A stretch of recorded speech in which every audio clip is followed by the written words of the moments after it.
नमस्कार, मैं चेन्नराम महिला, असिस्टेंट प्रोफेसर राजनीति विज्ञान, राजकीय बांगड़ महाविद्यालय डीडवाना से। भारतीय राज्य व्यवस्था के अंतर्गत आज हम भारत के कार्यपालिका प्रधान राष्ट्रपति की शक्तियों के बारे में चर्चा कर रहे हैं।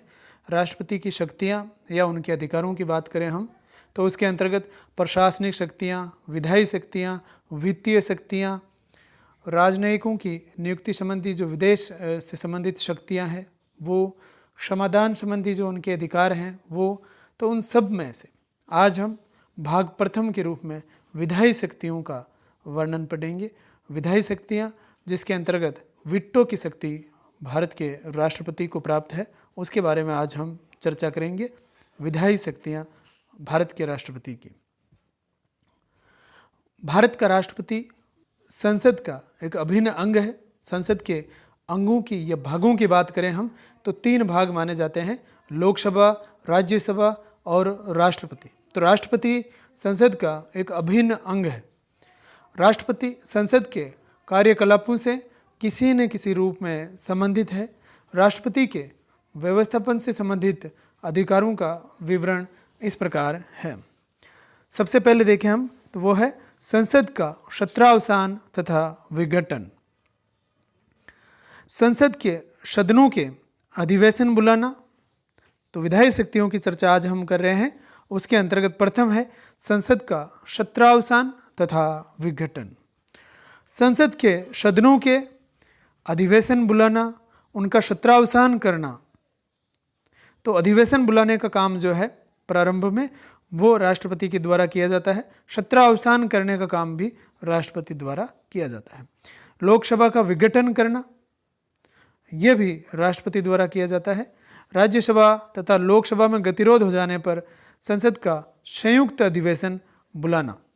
तो संयुक्त अधिवेशन बुलाने का काम भी राष्ट्रपति द्वारा किया जाता है। दूसरा इसी का देखें तो राष्ट्रपति का अभिभाषण तथा संदेश भेजना। लोकसभा के प्रत्येक साधारण निर्वाचन के पश्चात होने वाले प्रथम अधिवेशन के प्रारंभ में तथा प्रत्येक वर्ष संसद के प्रथम सत्र के प्रारंभ में राष्ट्रपति अभिभाषण करता है तथा सत्र बुलाने का उद्देश्य बताता है। इसके अतिरिक्त राष्ट्रपति कभी भी संसद के किसी एक सदन में अथवा दोनों सदनों के संयुक्त अधिवेशन को अभिभाषण कर सकता है तथा सदस्यों की उसमें उपस्थिति की अपेक्षा भी कर सकता है। तो अभिभाषण करना और संदेश भेजना। राष्ट्रपति किसी भी सदन में लंबित किसी विधेयक के संबंध में अथवा किसी अन्य विषय के संबंध में संदेश भेज सकता है। सदन इस प्रकार के संदेश पर सुविधा अनुसार शीघ्रता से विचार करता है। राष्ट्रपति को विधायी विषयों के अतिरिक्त अन्य विषयों के संबंध में भी संसद में संदेश भेजने का अधिकार है। राष्ट्रपति का प्रतिनिधित्व संसद में उसके मंत्रियों द्वारा किया जाता है। तो संसद का सत्रावसान तथा विघटन, राष्ट्रपति का अभिभाषण तथा संदेश भेजना। इसी में देखें तो भाग ग जो है वो कहता है कि संसद में सदस्यों का मनोनयन करना। संसद में सभी वर्गों को प्रतिनिधित्व मिले, इसलिए संविधान में ये व्यवस्था की गई है कि राष्ट्रपति कुछ व्यक्तियों का राज्यसभा तथा लोकसभा में नाम निर्दिष्ट कर सकता है। देखिए, राष्ट्रपति को राज्यसभा में 12 ऐसे व्यक्तियों को मनोनीत करने का अधिकार है। 12 व्यक्तियों को मनोनीत कर सकता है जो विज्ञान, कला, साहित्य तथा सामाजिक विषयों का विशेष ज्ञान अथवा व्यवहारिक ज्ञान रखते हैं। तो अब इसमें खेल क्षेत्र की हस्तियाँ भी शामिल हो गई। तो ये 12 सदस्यों को राज्यसभा में मनोनीत कर सकते हैं राष्ट्रपति। और दूसरा देखें तो राष्ट्रपति को यदि ये प्रतीत होता है कि लोकसभा में एंग्लो इंडियन समुदाय का प्रतिनिधित्व समुचित नहीं है तो वह लोकसभा में 2 आंग्ल भारतीयों को नामजद कर सकता। ये जो लोकसभा में आंग्ल भारतीयों को मनोनीत करने की बात है, इस पर अभी जो है जो हर 10 वर्ष बाद में आरक्षण को बढ़ाने की जो बात आती है, तो अभी जो SC/ST के आरक्षण को तो संसद द्वारा बढ़ा दिया गया है, लेकिन ये जो 2 एंग्लो इंडियन समुदाय के सदस्यों का मनोनयन है, इसको सरकार द्वारा या इस जो संसद के 105वें संशोधन द्वारा इसको छोड़ दिया गया है। तो वर्तमान में लोकसभा के अंदर 2 एंग्लो इंडियन भारतीयों को नामजद राष्ट्रपति द्वारा नहीं किया गया है। तो ये प्रावधान अब समाप्त कर दिया गया है। घ में देखें तो संसद के समक्ष प्रतिवेदन रखना। राष्ट्रपति संसद के समक्ष कुछ प्रतिवेदन रखवाता है जो कि निम्नलिखित है: वार्षिक वित्तीय विवरण और अनुपूरक विवरण। तो बजट का विवरण रखवाता है। भारत के नियंत्रक व महालेखा परीक्षक द्वारा भारत सरकार के लेखाओं से संबंधित प्रतिवेदन रखवाता है। वित्त आयोग की सिफारिशें तथा उन पर किए गए कार्यों का स्पष्टीकरण। संघ लोक सेवा आयोग का प्रतिवेदन, अनुसूचित जाति जनजाति वर्ग के जो आयोग हैं उनके प्रतिवेदन, पिछड़ा वर्ग आयोग के प्रतिवेदन और भाषाई अल्पसंख्यक आयोगों का प्रतिवेदन। तो इनका प्रतिवेदन जो है वो राष्ट्रपति संसद के समक्ष रखवाता है। अब आते हैं विधेयकों को पूर्व अनुमति। कुछ ऐसे विधेयक है जिनको प्रस्तुत करने से पूर्व राष्ट्रपति की अनुमति लेनी आवश्यक है। उसी में है, संविधान में यह व्यवस्था की गई है कि कुछ विषयों से संबंधित विधेयकों पर संसद में प्रस्तुत करने से पूर्व राष्ट्रपति की अनुमति ले लेनी चाहिए। वो इस प्रकार है। प्रथम देखें, उसमें छोटे प्रश्न में यह आ सकता है कि भारत संघ में नए राज्यों के निर्माण अथवा वर्तमान राज्यों की सीमाओं में अथवा नाम में परिवर्तन से संबंधित विधेयक। तो ऐसा कोई विधेयक पेश किया जाता है तो उससे पूर्व अनुमति लेनी होती है। दूसरा, धन विधेयक को अगर पेश करेंगे तो राष्ट्रपति की पूर्व अनुमति आवश्यक।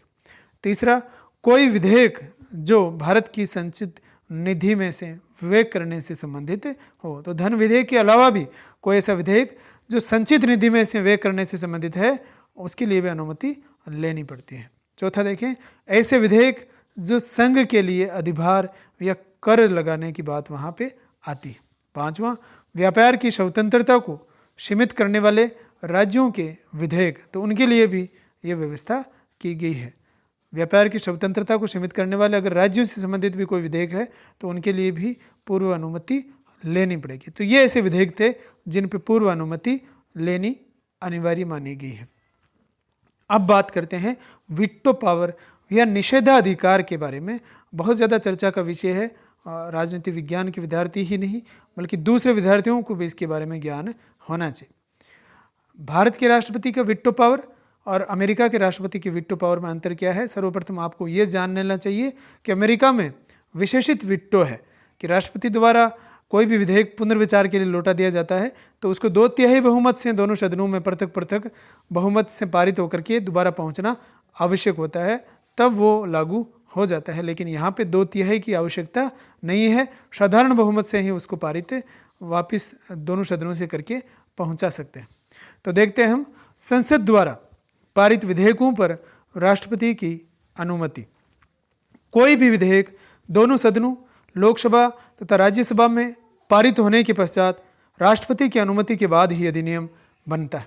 जब दोनों सदनों द्वारा पारित विधेयक राष्ट्रपति के समक्ष प्रस्तुत किया जाता है तो राष्ट्रपति उस विधेयक को अनुमति देने की घोषणा कर सकता है, उस विधेयक पर अनुमति रोकने की घोषणा भी कर सकता है।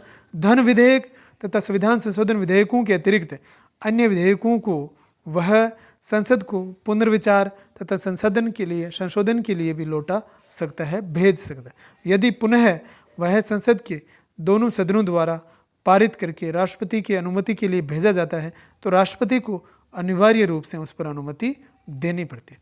तो क्या राष्ट्रपति को वीटो पावर या वीटो शक्ति प्राप्त है?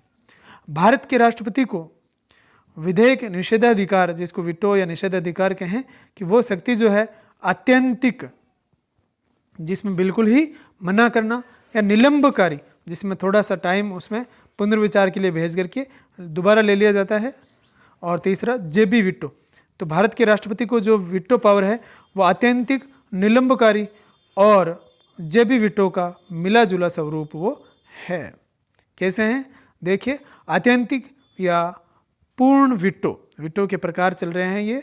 किसी पारित विधेयक को अनुमति न देना। भारत में राष्ट्रपति इस वीटो का प्रयोग अधिकांशतः प्राइवेट सदस्यों के विधेयकों पर करता है, अथवा जब कभी ऐसी स्थिति उत्पन्न हो जाए कि सरकारी विधेयक के पारित होने के पश्चात और राष्ट्रपति की मंजूरी के पूर्व मंत्रिमंडल त्याग पत्र दे दे और दूसरा नया मंत्रिमंडल उस विधेयक को अनुमति न देने की सिफारिश करें तो पूर्ण वीटो उस पर लागू होता है। दूसरा, निलंबकारी वीटो, इसका अर्थ है किसी विधेयक को अधिनियम बनने से रोकना। भारत का राष्ट्रपति इसका प्रयोग विधि को संसद के पास पुनर्विचार के लिए भेजकर करता है।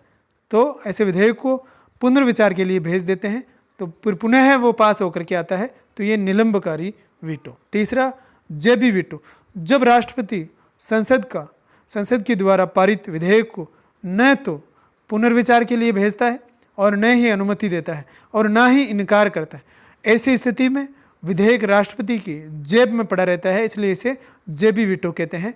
भारत के संविधान में राष्ट्रपति को किसी विधेयक पर कितने समय में निर्णय लेना चाहिए यह निर्धारित नहीं किया गया है, इसलिए भारत में इस वीटो का प्रयोग किया जा सकता है और इस वीटो का प्रथम प्रयोग 1986 में पारित भारतीय डाक संशोधन विधेयक में तत्कालीन राष्ट्रपति ज्ञानी जेल सिंह द्वारा किया गया था और वो आज तक राष्ट्रपति की जेब में पड़ा हुआ है, उस पर कोई एक्शन नहीं लिया गया है। तो यह है जेबी वीटो, निलंबकारी वीटो और आत्यांतिक या पूर्ण वीटो के प्रकार। अब राज्यों से संबंधित जो विधेयक है उनसे संबंधित क्या अधिकार है। भारतीय संविधान राज्यपाल को यह अधिकार देता है कि राज्य के कुछ विधेयकों को, जो ऐसे विधेयक हैं जिन्हें वे सुरक्षित रखना उचित समझता है, और राष्ट्रपति को अनुमति लेने के लिए और रख सकता है। ऐसे विधेयक जब राष्ट्रपति के पास अनुमोदन के लिए प्रस्तुत किए जाते हैं तो राष्ट्रपति इन विधेयकों पर अपनी अनुमति देने से इनकार कर सकता है। राज्यपाल को ये निर्देश भी दे सकता है कि वह उस विधेयक को पुनर्विचार के लिए लौटा दे, और यदि पुनः पारित होकर राष्ट्रपति के समक्ष पेश करें तो भी राष्ट्रपति अनुमति देने के लिए बाध्य नहीं है। ऐसे विधेयकों पर अनुमति देने के लिए कोई समय सीमा भी लागू निश्चित नहीं है। तो ये थे राज्यों के विधेयकों से संबंधित अधिकार। अब है अध्यादेश जारी करने का अधिकार, जो अनुच्छेद 123 के तहत है। तो राष्ट्रपति को अध्यादेश जारी करने का भी अधिकार है। जब संसद का सत्र चल रहा हो और किसी विधान की तुरंत आवश्यकता हो, संसद का सत्र चल रहा हो की जगह न पढ़े, ये पढ़े, जब संसद का सत्र न चल रहा हो और किसी विधान की तुरंत ही आवश्यकता हो तो राष्ट्रपति अध्यादेश जारी कर सकता है। ऐसे अध्यादेश का वही प्रभाव होता है जो कि संसदीय अधिनियम का होता है। यह अध्यादेश अस्थायी होते हैं। जैसे ही संसद का सत्र प्रारंभ होता है तो वह संसद के सामने रखा जाता है, और यदि संसद इस अध्यादेश को पारित कर देती है तो वह स्थायी विधान बन जाता है, और यदि निरस्त कर देती है तो निरस्त हो जाता है। यदि संसद सत्र प्रारंभ होने के पश्चात भी इस अध्यादेश पर कोई कार्यवाही नहीं करती है तो यह अध्यादेश स्वतः ही संसद में अधिवेशन के प्रारंभ होने की तिथि से, जो बाद में सत्र शुरू हुआ है लोकसभा या राज्यसभा किसी का भी, उससे लेकर के, उस तिथि से लेकर के 6 सप्ताह की समाप्ति के पश्चात निष्प्रभावी हो जाता है। इस अध्यादेश का तात्पर्य अनुच्छेद 352 के अधीन घोषित आपात स्थिति से नहीं है। तो अध्यादेश से आपात स्थिति जो है, आपात की स्थिति लागू नहीं की जा सकती है, बाकी दूसरे कानून बनाए जा सकते हैं। तो ये कब तक रहेंगे?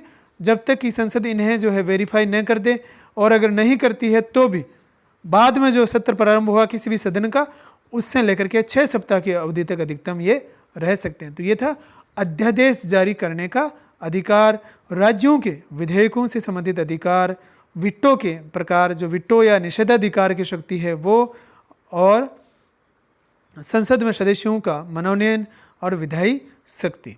तो राष्ट्रपति की शक्तियों के अंतर्गत भाग प्रथम था आज विधायी शक्ति, जिसके अंतर्गत वीटो पावर भी निहित है। धन्यवाद।